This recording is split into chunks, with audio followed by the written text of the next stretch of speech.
If you are either a woman or you are a man attached to a feminine energy within the three-dimensional reality structure, then you do not need to concern yourself so much with spiritual ego death. Because the three-dimensional reality structure operates such that females, for centuries, all of our women, all of the mothers, all of our grandmothers operate in the sense that they're fulfilling every single role so much that they simply cannot attach themselves to any one egoic role. And the only way that they can is if they deceive themselves into thinking that they're doing one role. You know, the typical song, all day, every day, therapist, mother, maid, nymph, then a virgin. It goes on and on. And then if we see men not stepping up to the plate, we're also attaching to their what is three-dimensionally considered their roles as well. So we begin to learn something, and then we have to end it, death, and then we have to go right into the next thing. I see this with some men too. I do see this with a lot of men who are connected to the sort of feminine energy, but I will say that even if you are a woman with this, I don't know, every man and woman has some feminine and masculine energy within them, and we've done ourselves a disservice throughout the centuries in a unconscious, almost dystopian patriarchal system that really doesn't serve men or women. But what this has done for the feminine part of every person on this earth is given them so many roles in the feminine side of things, where they must be everything and nothing all at once, that the ego death is already happening. And so many think that the way to realize ego death is complete stillness, which is one way.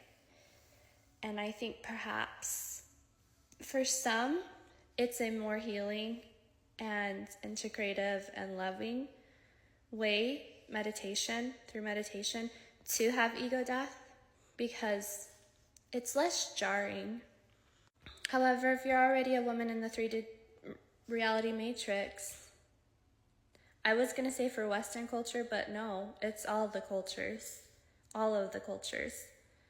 then it may do you well if you want to find more success and become more secure, more stable, more grounded in the three-dimensional reality matrix, to attach more to a more one-dimensional ego, to ground yourself within a certain role, to conform a little bit more.